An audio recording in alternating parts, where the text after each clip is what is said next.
Hello, I'm a wannabe indie filmmaker named Sam McKinstry. I hope you're well. Also, before I start this video, I currently am rocking this little moustache thing, so here for fun is a list so far of what people have said it makes me look like.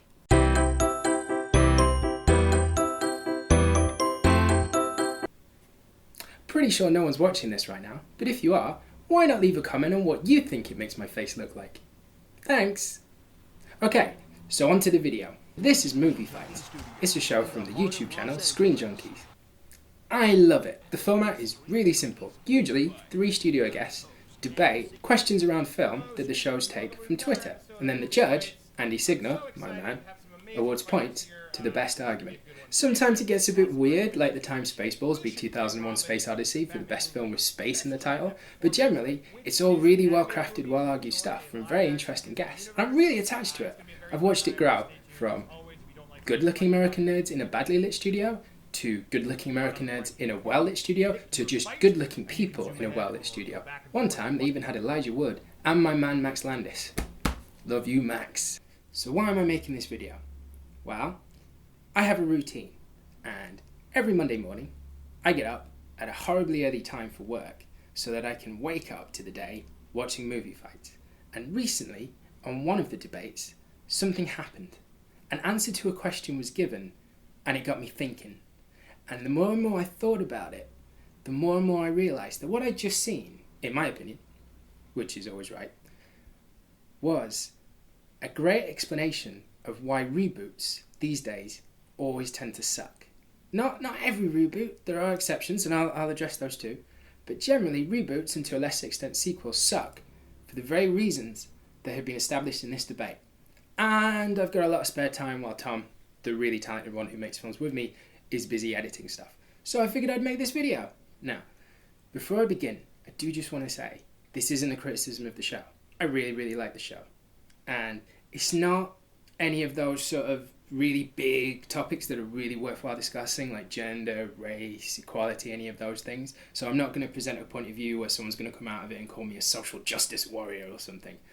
Which is kind of a shame, because I absolutely love the phrase social justice warrior. I can't think of any cooler sounding thing in the world. Okay, so let's start with, what was the hot topic with the debate that got me thinking so? Well, hold on to your butts, because it was... da-da-da! If the Jungle Book starts a new live-action Disney universe, what other classic animated movie should join it? I went with Tarzan, because I think that would be great and fit within a jungle. But no one else did. This is John Roca, or Roca, I can't pronounce names. He seems like a cool guy. He went with The Little Mermaid. Under the sea, under the sea. Blah blah blah blah blah blah blah. Under the sea, finding Nemo. And this is Kim Horscher. She also seems really cool. She went with Aladdin. Hey Rugman, give me some tata! Ow! And this is Scott Manz. He went with something a little bit different. It's going to be different, and it already fits in the world of the Jungle Book, sort of, is a live action version of Bambi.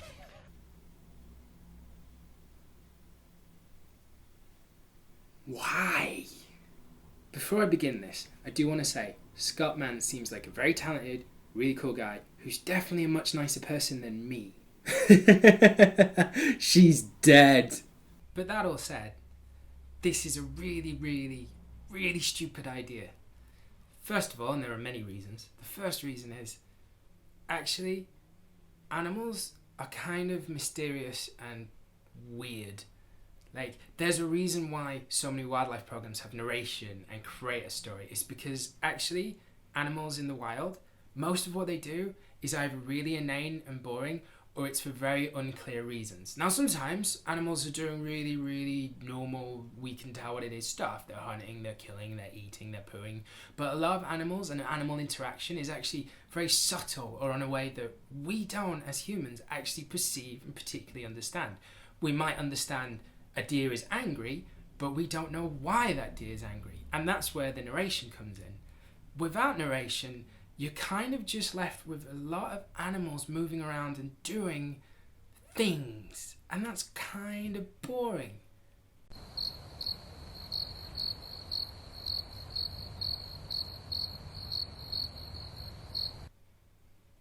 Now, here's where someone brings in Wall-E. Sort of in that world anyway. No dialogue, real animals. Again, you don't need... Again, So like WALL-E style. Very much like WALL-E. It would be very easy to do a live-action version of Bambi with talking animals. It would be more daring to do a live-action version of Bambi and just let the actions speak for themselves. And you could do that. And you brought up WALL-E. I was going to mention that anyway, but that the second half of WALL-E had dialogue. Now, Wall-E is a fair example, but there's actually a big difference between Bambi and Wall-E. You see, Wall-E, or Wall-E, I'm not sure how you pronounce that, that's designed to be mostly a solo character story without narration. It's built around that way. It was written that way to be. And Wall-E is designed to actually have very human features. His eyes move and are big and puppy dog-like, and we can see from his body language if he's happy or upset, because he has a very humanized face and build to him with hands and everything. Bambi's slightly different. First of all, deer, realistic looking animal deer, don't particularly have very expressive faces. At least not showing happy, sadness, anger, etc., etc. And also, Bambi as a story isn't built to be a solo adventure. It's built to be a story about friendship and falling in love and being yourself and proving yourself and being everything that you need to be, because you are great if you only try and give it your all, because the good guy wins.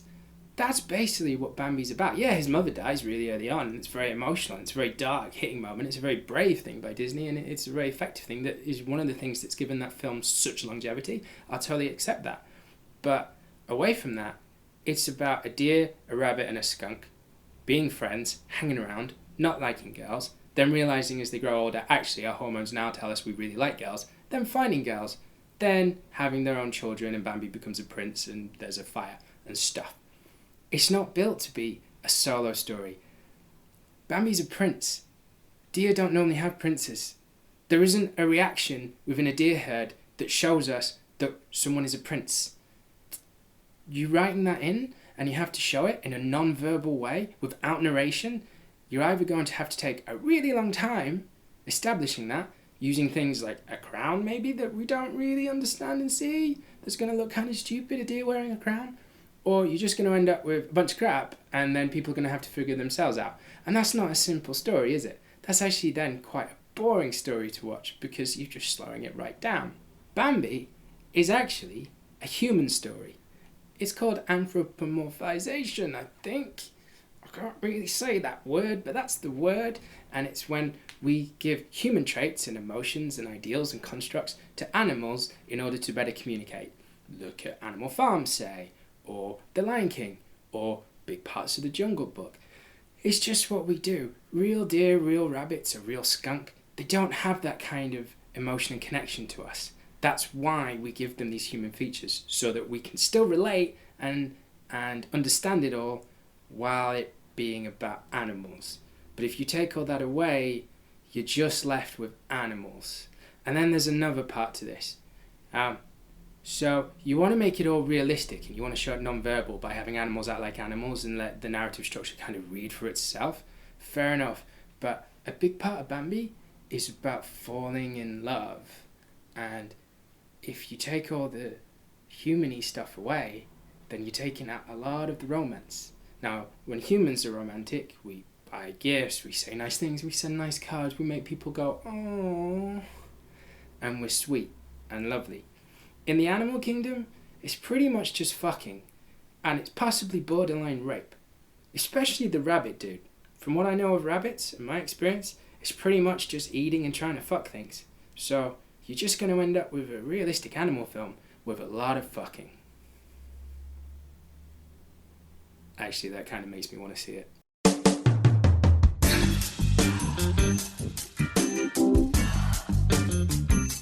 I suppose there are a couple of ways around it. I mean, you could try and do the Fantasia thing of having music reflect everything, and kind of music would push the tone, but that's not then very realistic, is it? And also, when it is just music telling us to be sad or angry, then again, you can have a happy tune, or a sad tune, or an angry tune, or a tune that makes this big deer look evil, this hunter look nasty, but you don't have any nuance to it. We just know it's happy or sad, or we're supposed to feel scared, or we're supposed to feel happy. We don't have any idea why this interaction is happening the way it is, or which character is what in relation to each other. That's kind of, again, defeating the purpose. Or, the other way I could sort of see this working is if you scaled the entire story back and you just made it about Bambi the deer. You took out all the other characters and it's just Bambi's slow journey, solo, into the world of the forest. Maybe you have him with his mother until his mother's killed, and maybe he just then wanders around, and maybe he encounters a rabbit and then leaves, and a skunk and then leaves, and there isn't the big story about girls are gross, we're boys, into let's have kids, and then I'm a prince, and any of that stuff. You just scale it back to it's this solo deer just doing things in a forest. But that would be insanely boring for a film that's for children. But still, even if this pitch for a film, you thought it could work, and you're wrong to think that, then there is the issue in the Moviefights that it had to be tied into the new Jungle Book film. Let's look at a bit of the trailer. You see that right there? That's a talking animal. So why wouldn't the animals in the Bambi Kingdom talk? I wonder if anyone picked up on this. To clarify again, the question is if they're in the same universe. The animals in the Jungle Book talk. Yeah. So are these just animals deciding not to talk, or because the animals in every other movie talk, and Bambi talks too. So I'm just trying to understand. Yeah. Are we taking a creative That's choice? Judge Andy Signer again. This is a creative choice. Just Old to do reliable something Andy. different. He's definitely got this. I'm a big fan of his. See, I know that he knows that even if Aladdin and Little Mermaid are choices with their own faults and issues, that just proposing live action versions of those is actually much more sensible for a Disney remake than proposing such a bizarre version of Bambi. I'm sure whichever one he chooses, Aladdin or Little Mermaid, it will definitely be on the merit of the argument. This one's tough. Legitimately tough. Because I feel like you two picked very similar movies in that they're very fun, world-building, big things. But you didn't connect it to Jungle Book for me. You also didn't connect it to Jungle Book, but you took a chance and created something interesting. And for that reason alone, I'm giving it to Bambi. I think you took a more daring choice, and I think they played it safe a little bit. And I'm going to go with Manz for taking the chance.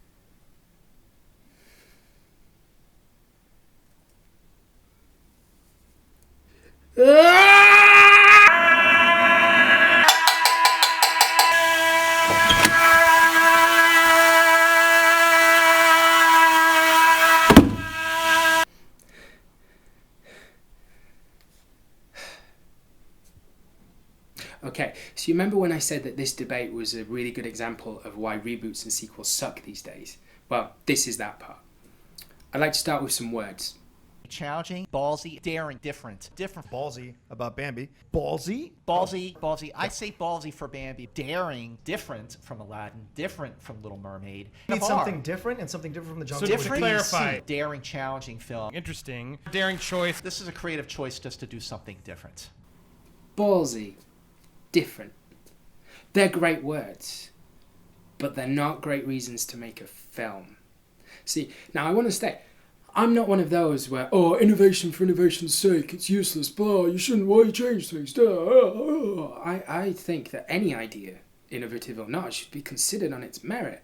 But considering and endorsing something is very, very different. See, proposing a different take on Bambi is fine.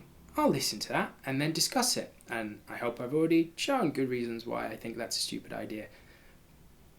But it won. And it won for one reason, because it was different. This is a creative choice just to do something different. That's a terrible reason to win. And it's a terrible reason to make a film. Who shall we elect? The guy from the party that looks after the poor? The guy from the party who looks after the rich?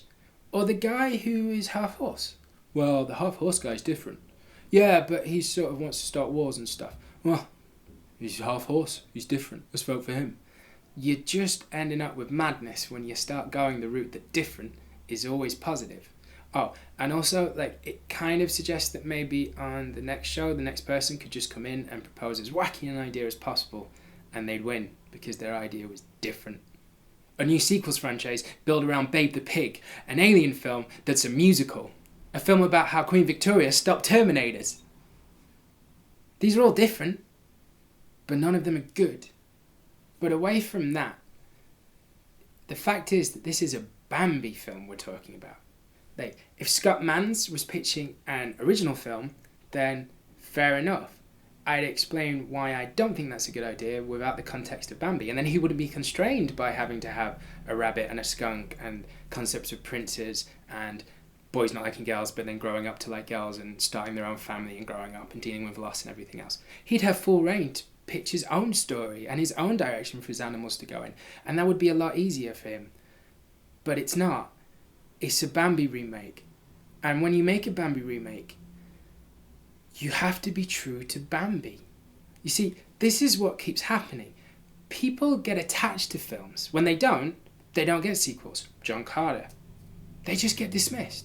But when people enjoy a film or a franchise, when they get attached, they become consumers.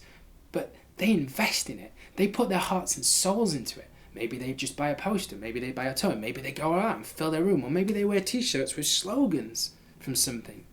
That's what we do when we get attached. And then in return, we're going to go see a sequel. We're going to go see a reboot. Because we care about the franchise and we want to see what exciting next chapter it has for it. But what we expect in return is a respect of what we think is right. You see, what's happening more and more is people go, well, people are attached to this thing, so I'll stick its name on it, and then people will go see it. It's how you end up with aliens shoehorning Prometheus and the Xenomorph, one of the most iconic scary monsters of them all that people up and down the world know and love, or at least are invested in, becomes the product of an infertile woman and who was impregnated with sperm that was dipped in black goo that had a cesarean that had a weird squid monster which then sucked the face of an alien dude. And that made a xenomorph. That's how you end up with that. Or a Superman who can kill. That's how you end up with that crap. Or a Terminator film where the one name the franchise is always held up to basically being Jesus-like savior of humanity, John Connor, becomes the main bad guy. Because it's different and they don't care about fans' investment or what fans expect for the series. When films come out, they give us rules, and we embrace those rules, and we accept them, and we build our constructs around them. And then when you just flout them yourself, you're killing your own fans' investment. You're spitting in the face of the people who are invested and care about this thing, and they're the people that are going to make you money. They're the people who are paying to go and see this film. So it's this investment that's key. This investment of the fans is what keeps things going and what keeps them alive, and what means that after a terrible and awful film, people are willing to accept the idea of a reboot to restore a franchise back to its former glory. And when it's a glorious film that's simply being rebooted, like RoboCop, then people will still go and see it because they care about the originals and the concept and the world and everything about it. And when you spit in their faces like that, you end up with Star Wars prequels. Now, let's take Scott Manz's Bambi idea. Let's look at the original Bambi. Bambi is a sweet film. Yeah, it's got that emotional death scene, and that's the crux that we see our hero overcoming. It's an emotional burden much more than it is physical constraints or societal pressures like you would see in, say, Aladdin, where it's all about someone dealing with the rules of society, etc.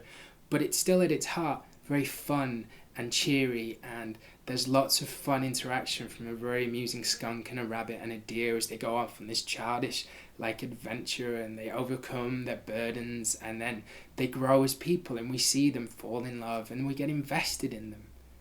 Scott Manz's idea strips all that away. It takes away the fun, childlike elements of Bambi and instead replaces it with realistic animals and a realistic, no narrative setting where you have to work at it. Fun becomes effort in this pitch.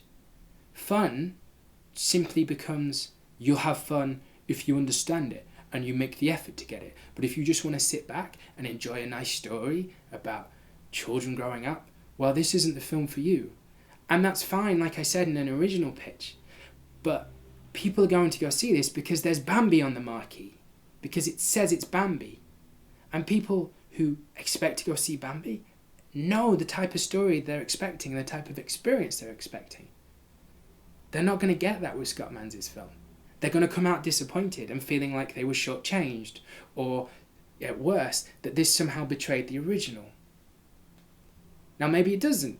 Maybe it doesn't betray the original. But if people then feel like their enjoyment of the original has been damaged, then you've taken them for a ride, and you've hurt them, and you've spat at them, and you've dismissed them. And it's the same thinking that meant that in Star Wars A New Hope, the first Star Wars film, Han suddenly couldn't shoot Greedo first. Or in E.T. 2000, all the guns had to be replaced by walkie-talkies. Because fans who had grown up with these films and embraced them and found them iconic suddenly found their memories, their treasured items, their experience changed and manipulated by filmmakers. Now, in Scott Manz's case, his aim for this Bambi film is to create an interesting experience, and that's fine. But doing it with Bambi is either just naive or downright dishonest, because that film isn't Bambi. It isn't anything close to what Bambi should be. And to be honest, when you're making a film like that, I have to use an example. I'm going to make a revelation here. I don't have a particularly big penis. But if I did, and maybe someone I was with told you I had a big penis, and then you saw me, and you're like, hey dude, so-and-so says you have a big penis. Good for you. That's fine. That's really nice. That's cool. But if I insisted on getting my dick out every time you saw me to show you how big my dick was, well then I'm just kind of a prick. And that's what's happening with this pitch. This pitch, you're just kind of a prick because you're just kind of fucking with things. You're showing off. Yo, look, I can do this big, skillful film with this weird narrative and everything else. But you're forcing it on people through Bambi, rather than giving them the option, do they want to embrace this new idea or not? It's kind of the film equivalent of someone trying to be someone else by cutting off their face and wearing it, and then insisting everyone else treat them as the person they're trying to be, not the person they are. You just kind of look crazy. And at the end of the day, stuff like this keeps happening.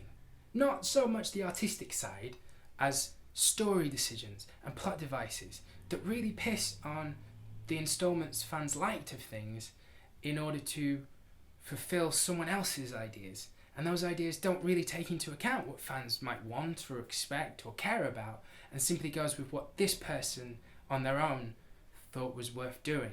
And then it gets embraced and sold and accepted because it's different. And it's only when it hits the cinemas that the fans then react. And then everyone goes, oh yeah, well maybe it was this, or maybe it was budget, or maybe the world's moved on. The world hasn't moved on. It's just different isn't necessarily good. And that's kind of what sucks about the Bambi film in this debate. It won because it was different. But so many pitches and things seem to get through because they propose something a bit different for a series or a franchise. Now, I'm not saying you have to be completely safe and you should just rehash the original, because that's just as bad. Actually, no, it's not just as bad. It is bad, but it's boring. Kick-Ass 2 kind of just rehashed the whole of Kick-Ass 1, and it was dull as a result. But it wasn't crap, and it didn't hurt Kick-Ass fans, and it didn't say to you, well, you really enjoyed this about Kick-Ass and this, well, screw you, because now we've done this with it, because we can do whatever we want with the world. It just wasn't as good. And I'm not saying that you shouldn't take risks with installments. Mad Max Fury Road was a huge risk. Okay, Mad Max had not been out for a lot of years and was kind of just wallowing about, but it had a fan base. Me and my friends regularly quoted Mad Max quotes. We loved it. And when Fury Road came out, we were very hesitant. Whoa, what are they making a new one for? What are they going to do? Because if it had sucked, and if it had just been this big, lame, boring thing, then it would have maybe hurt our enjoyment of the franchise a bit more. And it did take a risk, because it's basically just one huge, amazing action scene. But it was so true to the Mad Max world. Maybe not Mad Max, he's kind of just there. But it was so true to the environment that we understood exists within the Mad Max world, that fits within what we take to be the bare minimum that Mad Max has to have in order to be Mad Max, that it rocked. It didn't hurt anything, and it actually was really, really, really good, or interesting, and a bit different. But different in the right way, where it understood what it meant to the audience already, and how it could build upon that. And there are lots of other films that do that, and some films reinvent themselves. James Bond reinvents itself all the time, but it understands what you have to keep James Bond as. He's a secret agent, he's a good guy. Yeah, he kills people, but he kills them for reasons, and he's doing it for the greater good. Okay, so now maybe it's a bit kick, punch, dead, whereas before it was a bit more suave, but we understand the suits and the ultimate goal and what's going on with James Bond. They stay within the confines of the minimum that James Bond should be in order to stay a James Bond film and then build from there. The Bambi film doesn't do this. Lots of films coming out in installments, especially the reboots, don't do this. They see the original and they see the market and they see the audience for it, and then they just do whatever they want. And they sell it as it being different and brave. But brave can mean stupid, and different can mean terrible. And yet somehow we take this as, yeah, that's really good. Now the new Jungle Book film is a bit different. It's live action compared to the cartoon, which is what it's iconic from.